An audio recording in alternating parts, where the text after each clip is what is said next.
All right, this is one of the coolest things. You're gonna love this. This is so fucking awesome. Logarithmic differentiation. What if we have f of x to the g of x? How we take the derivative? Like y equals x to the x power. We'll do that one later on. Let's take a look at how we do it with logarithmic differentiation. I'm going to do it with a walkthrough while I'm doing y equals 5x cubed plus 2, all raised to the cotangent x. So the first thing we do is we take the natural log of both sides, which means we get a natural log of y on the left, and we get natural log of 5x cubed plus 2, all to the cotangent x on the right. Next, we take the derivative implicitly.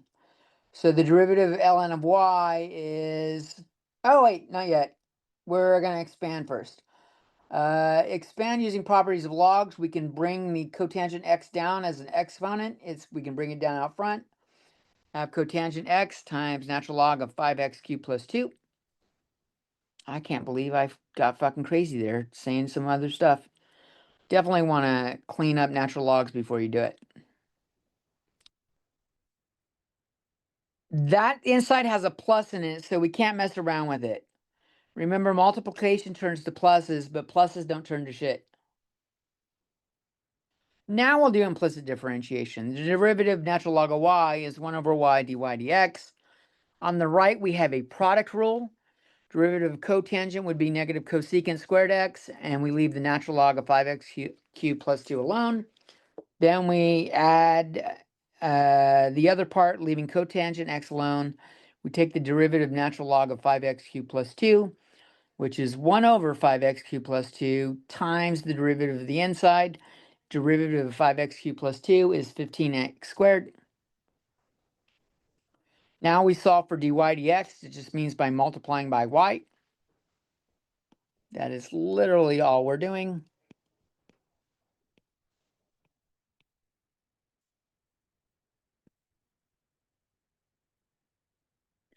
And if we do that, we got dy dx equals y times the other stuff. I moved this to the front where it's positive because I hate having a negative in front. It's really easy to mix that up. So I put the 15x squared cotangent x over 5x cubed plus 2 in the front.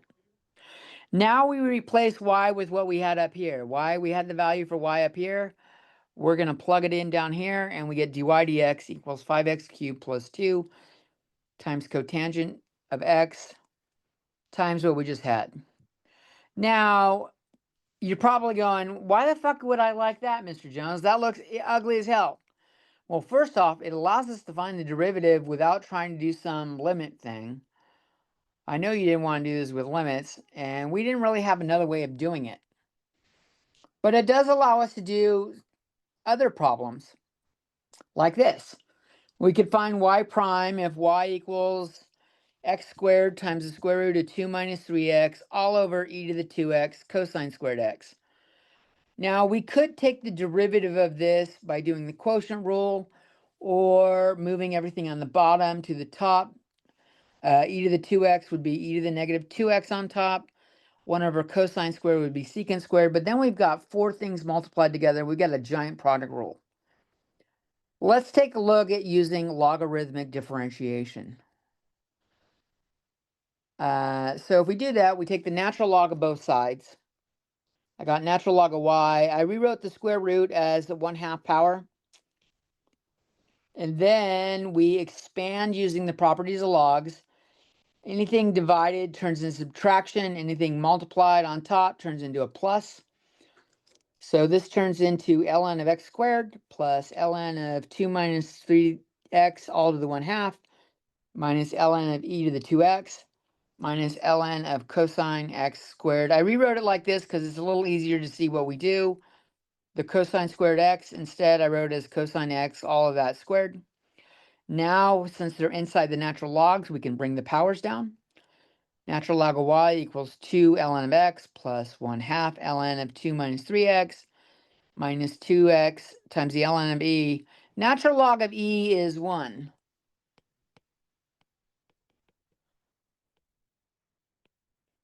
Any base, log base b of b equals 1. It's a property of logs.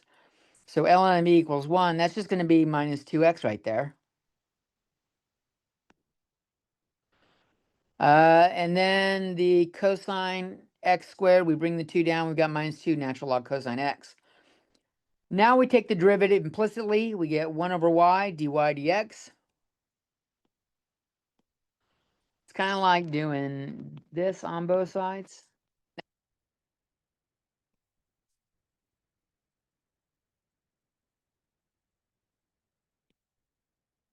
So 1 over y dy dx. We take the derivative of 2 ln of x. We've got 2 over x. The next one, we've got 1/2 times the derivative of the natural log. We put the thing in the natural log on bottom. So 1 over 2 minus 3x times the derivative of the inside. So times negative 3. This was just minus 2x. So when we take the derivative, we just have minus 2. And here we take the derivative of natural log of cosine x. It puts the cosine x on bottom. And then we take the derivative of cosine x, which is negative sine x. Then we multiply through. We put the y on the other side. We've got 2 over x, and then minus 3 over 4 minus 6x, minus 2. And then I combine the sine x over cosine x to make tangent x. On the next stop, I'm going to move the minus down. Minus 3 over 4 minus 6x is the same thing as 3 over minus 4 minus 6x. And I distributed the minus to make it 6x minus 4 on bottom. And I also replaced the y. We had y up here was this ugly value. We're going to take it and put it right there for my y there, the ugly value. And now we've got the derivative of the function. This is a lot, well, it was a lot easier than doing some long quotient rule or long product rule. Okay. It allows us to prove the power rule too. Remember we would say y equals x to the n and dy dx was n times x to the n minus 1? Let's prove that using logarithmic differentiation. We're going to take the natural log of both sides. Natural log of y is, and then we got natural log of x to the n. We can bring the n down. So we have natural log of y equals n times ln of x. We now take the derivative. We have 1 over y dy dx. We're doing it implicitly, remember? And then we have n times 1 over x gives us the n over x. I multiply through by y. I've got n over x times y.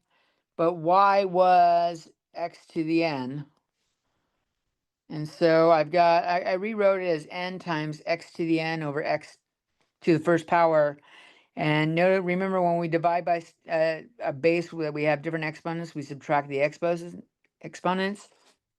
dy dx equals n times x to the n minus 1. Bam!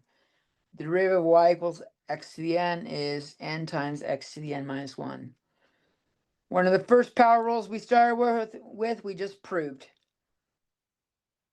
All right? And then I told you we would do y equals x to the x. Let's take a look at it.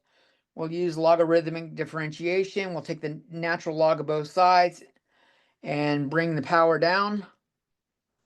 So we have x ln of x equals natural log of y. We do logarithmic differentiation. We get 1 over y dy dx. This is a product, so make sure you're doing a product rule. I do the derivative of the first one. I've got 1 times natural log of x, and then I leave the x alone, and the derivative of ln of x is 1 over x.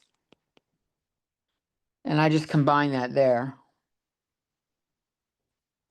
And if you clean that up, you get ln of x plus 1 equals 1 over y dy dx. And finally, we multiply by y, so dy dx equals y times ln of x plus 1. And we put y back in. dy dx equals ln of x plus 1 times x to the x power. And that's it. That's what we got for 3.9 and ends this chapter. Peace.